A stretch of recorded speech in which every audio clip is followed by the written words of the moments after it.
Assalamualaikum warahmatullahi wabarakatuh. Waalaikumsalam warahmatullahi wabarakatuh. Ya, selamat malam teman-teman saya semua ya. Terima kasih sudah hadir dalam diskusi malam hari ini ya. Ya, kita bawa santai aja diskusinya. Biarkan sebagaimana air mengalir di sungai ya. Karena materi pada malam hari itu sangat spesial sekali. Disampaikan oleh Mas Ais ya, sebagai narasumber kita pada malam hari ini, dan juga saya sendiri sebagai moderator. Terus akan dipegang oleh Mbak Kartika.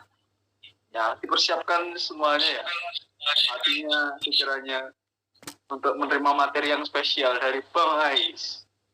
Pada Bang Ais, tempat dan waktu tak keno.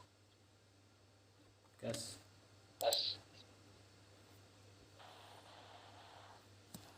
Silakan Pak Ais. Bab 3 dengan judul Pancasila sebagai Sistem Filsafat, yang dibuat oleh saya sendiri, Muhammad Khawasir Bayhaqi.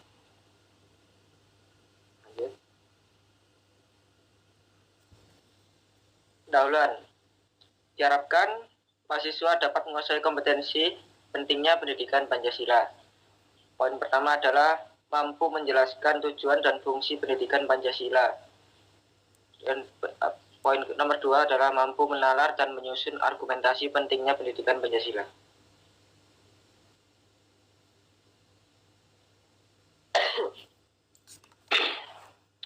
Pancasila sebagai sistem filsafat. Pancasila disebut sebagai sistem filsafat karena Pancasila mempunyai fungsi dan peranan sebagai pedoman dan pegangan dalam sikap, tingkah laku, dan perbuatan kehidupan sehari-hari, bermasyarakat, berbangsa, dan bernegara sesuai dengan pedoman yang telah diterapkan pada rakyat Indonesia, yaitu Pancasila. Selain itu, Pancasila dirumuskan dari hasil perundungan jiwa mendalam dari para pemimpin dan perwakilan bangsa yang sesuai dengan adat istiadat, agama, kebudayaan yang ada di Indonesia. Pokok-pokok Pancasila. Ya, pokok-pokok Pancasila itu ada 5. Yang pertama adalah ketuhanan yang Maha Esa. 2. Kemanusiaan yang adil dan beradab. 3. Persatuan Indonesia. 4. Kerakyatan yang dipimpin oleh hikmat kebijaksanaan dalam permusyawaratan dan perwakilan. Dan kelima adalah keadilan sosial bagi seluruh rakyat Indonesia.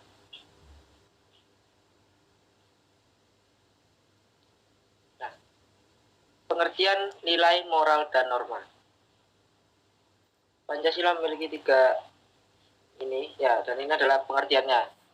Nilai adalah hal yang bersumber dari budi manusia dan mengarahkan manusia untuk bisa melakukan perilaku yang baik sehingga merupakan sesuatu yang berharga dan bisa menyadarkan manusia akan martabatnya. Moral, ajaran yang digunakan oleh manusia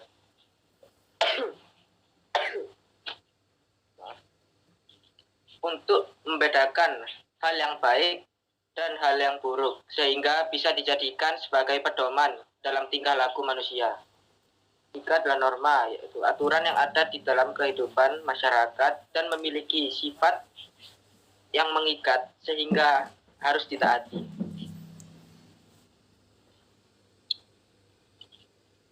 Pancasila sebagai dasar dan maknanya.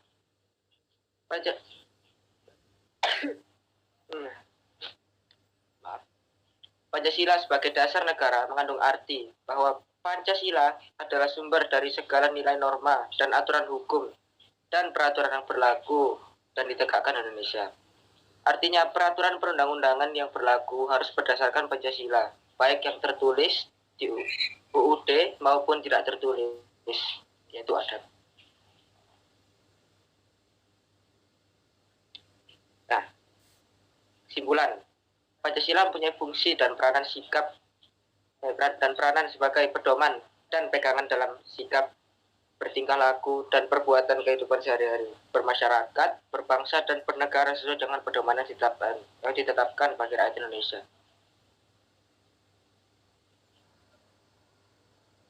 Baik, itulah penjabaran dari Mas Ais. Untuk sesi selanjutnya adalah sesi questions and answer. Dipersilakan yang mau bertanya, silakan raise hand terlebih dulu.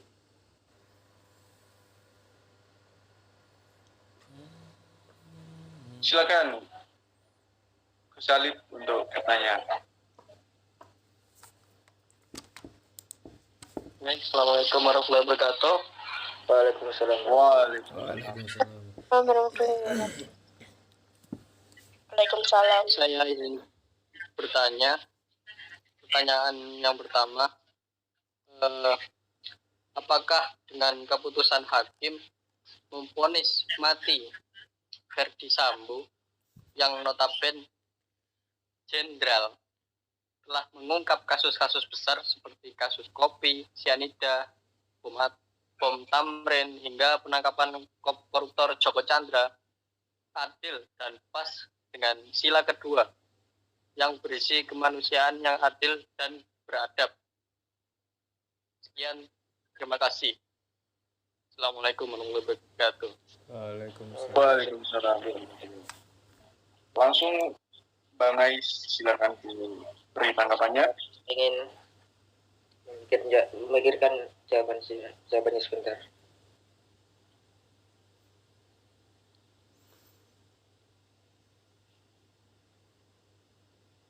Baik, saya akan menjawab.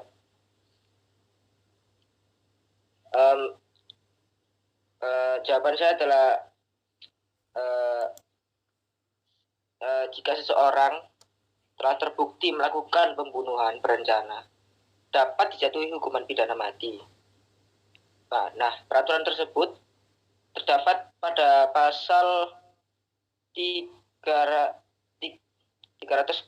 Kitab Undang-Undang Hukum Pidana atau KUHP. Pangestu Jiwa Agung dalam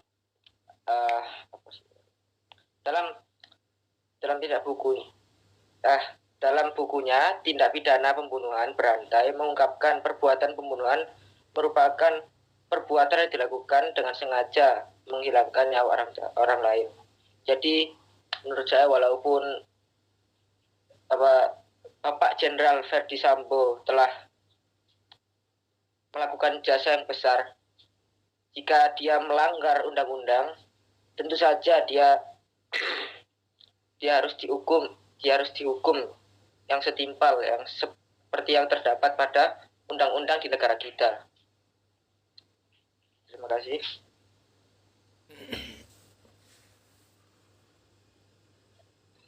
Baik. Gus Salib mau menyangga kok Raisen lagi atau apa? Tidak cukup. Alhamdulillah, matur nuwun Mbah Ais atas wejangannya. Berkah. Insyaallah. Amin. Alhamdulillah. Ya, senang mendengarnya, bisa mendengarkan penjelasan dan jawaban yang sangat mantap dari Bang Ais. Sangat. Pertanyaan kedua, silakan. Siapa? Kartika.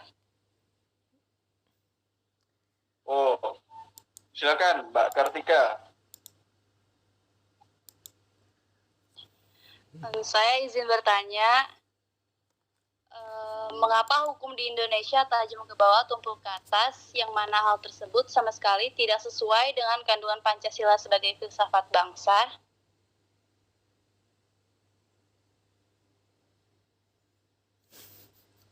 Monggo Bang Ais.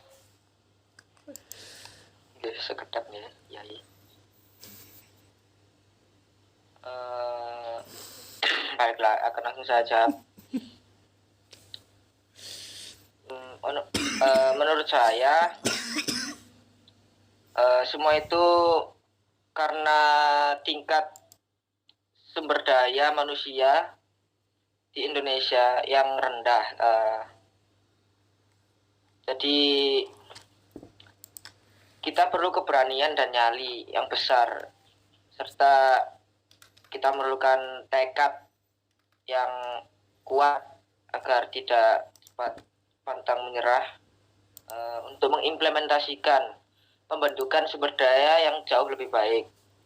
Jadi ya intinya itu kita memberi hukuman kepada yang menerima suap dan yang memberi suap, dan orang yang membantu, maksudnya itu seperti yang memperlancar pihak ketiga yang ikut terlibat. Jadi ya itu jawaban saya. Apakah sudah terjawab, Mbak Kartika? Sudah, makasih. Oke, penanya terakhir. Silakan Mas Abdul Fatah dulu. Baik, terima kasih untuk moderator sudah mengizinkan saya untuk bertanya ya. Nah, saya ingin bertanya kepada narasumber yang bernama Hawais yang ganteng. Itu kan tadi ada pokok-pokok pikiran dalam Pancasila. Nah, coba terangkan setiap pokok pikiran dalam Pancasila itu sebagai sistem filsafat.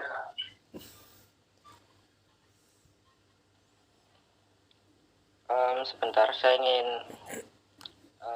bertanya sedikit tentang pertanyaan Anda. Apakah yang Anda maksud itu cara mengimplementasikan atau mungkin bahasa mudahnya itu Mohon diulang pertanyaannya, saya akan membantu Mbah Ais. Oke, silakan diulang lagi pertanyaannya Mas Abdul Fatah.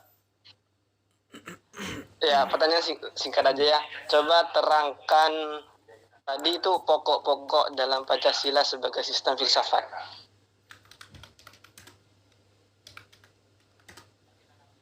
Pokok-pokok Pancasila kan ada 5. Nah, itu dijelaskan dengan sistem filsafat gitu.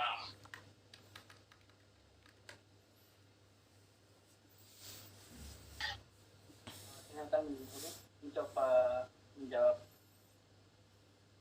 secara singkat. Jadi Pancasila kan dapat dikatakan sebuah sistem filsafat. Alasannya itu kan di dalamnya terdapat nilai-nilai ketuhanan yang dalam filsafat, bahasa filsafatnya yaitu teologi. Yang kedua ada nilai kemanusiaan, bahasa filsafatnya adalah antrologi. Nilai kesatuan yang bahasa filsafatnya adalah metafisika, yang berhubungan dengan pengertian hakikat yang satu. Yang sila keempat bahasa filsafatnya yaitu hakikat demokrasi. Sila kelima yaitu keadilan, bahasa filsafatnya adalah hakikat keadilan. Mungkin itu yang bisa saya bantu. Sekian, terima kasih.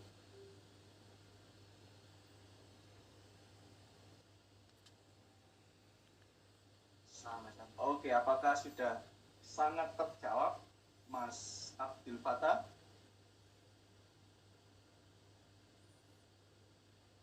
Itu kan tadi kan kayak kata lain gitu.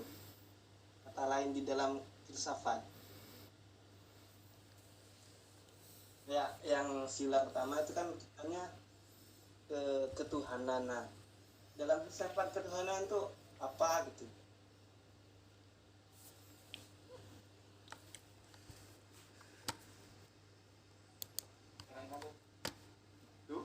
Dan itu tadi sudah dijelaskan sistem filsafat Pancasila. Kalau ingin menjelaskan secara menyeluruh, ya mohon maaf, ini bukan tempatnya.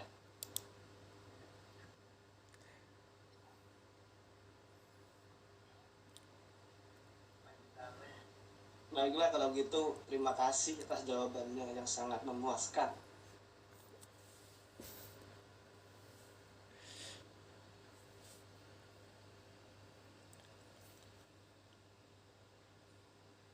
Sudah puas ya, Mas Abdul Fatah? Ya, terima kasih.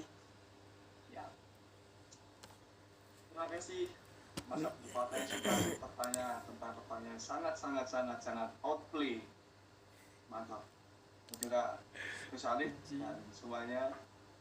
Ya, kesimpulan dari diskusi pada malam hari ini ya, tetap kita itu berpegang teguh pada Pancasila sebagai filsafat negara, sebagai landasan, sebagai pedoman hidup kita sebagai warga negara yang bisa menjalani semua aturan-aturan yang ada dan saling membantu ya, jangan saling menyusahkan.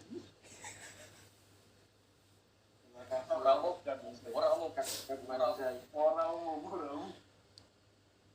Ya kan sekarang akhirnya saya bertanya. Oke, siap, mantap. Dari saya cukup. Assalamualaikum warahmatullahi wabarakatuh. Wassalamualaikum. Waalaikumsalam warahmatullahi wabarakatuh.